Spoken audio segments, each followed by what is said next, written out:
Number 1. Years ago, there was a road that was known by locals as the Neverending Road. Some say it was Lester Road in Corona, California, and others maintain it was Miette Hot Springs Road in Alberta, Canada. It was a long, winding road, unlit and bordered by a thick forest that led through the mountains. According to legend, many people who drove down the road at night were never seen or heard from again. The legend of the Neverending Road became so well known that a lot of folks were even afraid to drive on it during the daylight hours. Some drivers would even lose their nerve and turn back, terrified that if they continued along the road, they would never return. The road took a sharp turn at one point and curved around a large canyon. There were no guardrails on the turn, and on the other side of the canyon the road continued. One summer, a work crew were widening the road when they made a gruesome discovery. One of the workmen pushed a rock over the side of the canyon and heard it hit something metal. When they climbed down to look, the workmen found dozens of crashed cars at the bottom. They had all fallen to their doom, and the decomposing bodies and skeletal remains of the victims were still strapped into their seats. It was discovered that the roads on either side of the canyon lined up so well that, when viewed from the correct angle, especially at night, it created an optical illusion. The canyon was almost invisible, and the road seemed to continue on up and over the hill on the other side of the canyon. People who drove down the road at night had no idea that there was a huge drop in front of them until it was too late and they careened off the cliff and plummeted to their deaths. They say that the local law enforcement hushed up the discovery, wanting to avoid a scandal, and the road was quietly closed down, never to be reopened. The corpses of the dead were never able to be recovered, and they still lie there to this day in their twisted metal graves.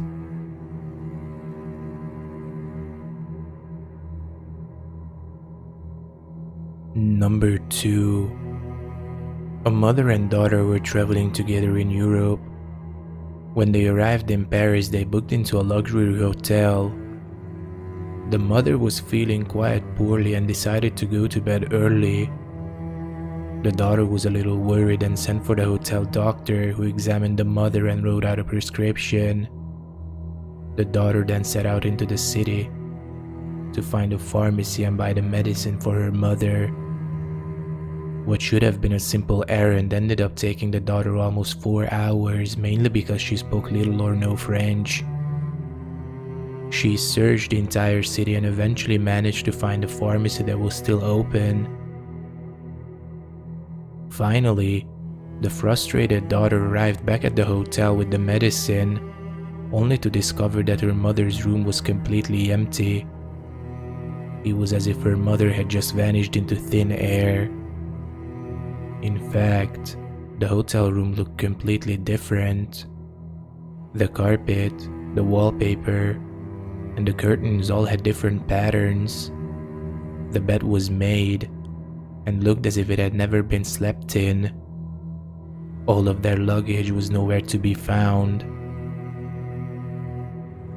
When the confused daughter stopped the cleaning lady in the corridor and asked where her mother was, she was met with a blank stare. In fact, all of the hotel staff denied ever seeing the mother and daughter before. The hotel manager even said he had no record of them ever checking into the hotel. At this point, the daughter became frantic and she fled to the embassy, where she was greeted by sympathetic officials who wouldn't believe her story. Instead, they doubted that her mother ever existed and decided that the daughter must be crazy. Trapped in a nightmare, the young girl ended up being sent to a mental hospital, where she died years later, completely insane.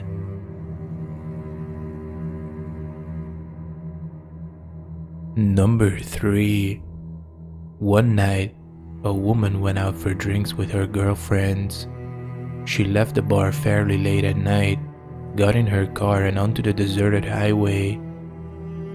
After a few miles, she noticed she was low on gas and pulled into a gas station. She was frightened by the odd behavior of the attendant, who kept trying to get her to leave the car and join him in the office. She refused and drove off as fast as she could. As she drove, she noticed the lone pair of headlights in her rearview mirror approaching fast. As the car pulled up behind her dangerously close to her tailgate, its brights flashed. Now she was getting nervous. The car behind her kept flashing the lights off and on, and the driver seemed to be shouting and making signs with his hands. Through every spotlight and turn, it followed her until she reached home and pulled into her driveway. Terrified, she made a mad dash into her house and called the police. As she ran from the car, so did the driver of the car behind her, and he screamed, "Lock the door and call the police. Call 911. When the police arrived, the horrible truth was finally revealed to the woman. The man in the car had been trying to save her. As he pulled up behind her and his headlights illuminated her car, he saw the silhouette of a man rising up from the backseat behind her, so he flashed his brights to warn her. The police arrested the crazed killer in the backseat, who turned out to be an escaped mental patient. It was an extremely scary night, and the woman had a lucky escape.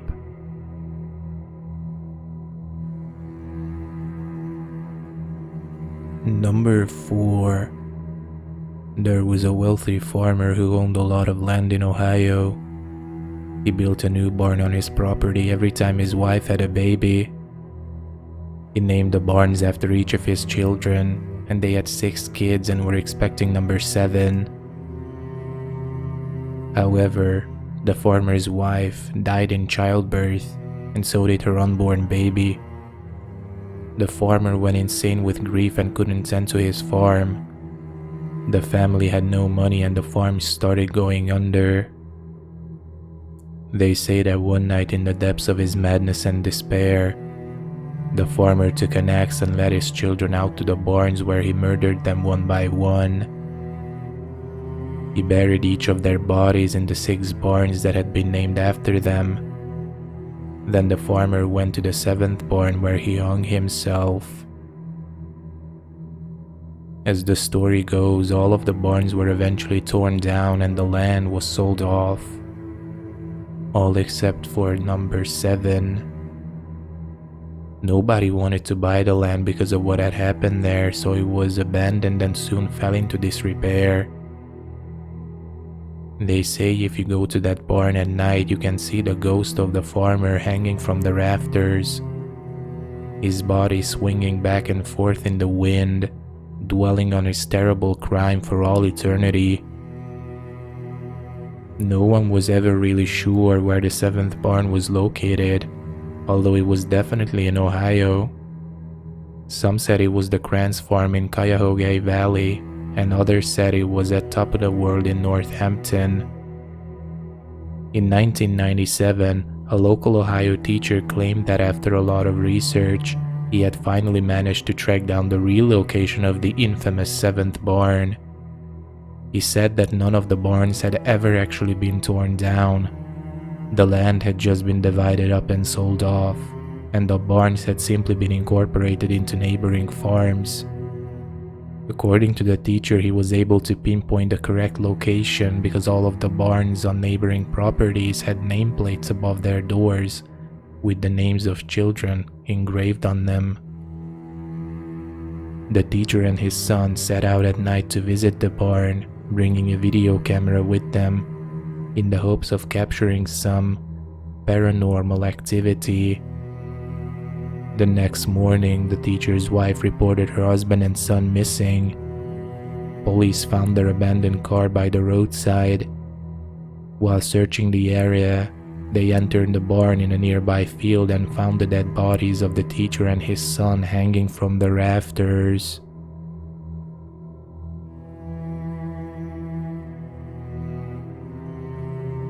Number 5. There were 2 girls who were the best of friends in school. When they went to college, they decided to live together and became roommates. One night they were staying up late trying to do some last-minute studying for a midterm exam that was scheduled for the next morning. One of the girls was quite lazy, so she decided to give up studying and went to bed early. The other girl was a hard worker, so she stayed up late because she wanted to do well in the exam. During the night, the girl who stayed up remembered that she had left one of the books she needed in her friend's bedroom.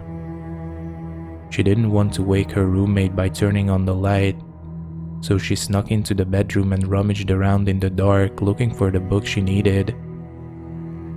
She heard some heavy breathing, and she whispered her roommate's name, asking her if she was awake, but there was no answer. Then the girl heard something moving around in the dark and she whispered, "Can I turn on the bedroom light?" But there was no answer. The girl cleared her throat and asked again, "Can I turn on the bedroom light? I need to find something." But once again, there was no response. So the girl sighed in frustration and continued to search for the book in the darkened room. Eventually, she found the one she was looking for. She took the book and felt her way in the darkness towards the door. She stayed up all night studying and in the morning raced down to the exam hall to take her test. But she noticed that her roommate never showed up for the exam. The girl was worried about her friend, so when she got home, she rushed upstairs and knocked on her roommate's door. There was no response. The girl was getting quite anxious at this point, so she opened the door and turned on the bedroom light. She was met with the most horrible sight she had ever laid eyes on. Her roommate lay motionless, sprawled on top of her bed in a pool of blood. She had been brutally murdered. Then the girl turned around and saw something that chilled her to the bone. Written on the wall behind her in smeared blood were the words, "Aren't you glad you didn't turn on the light?"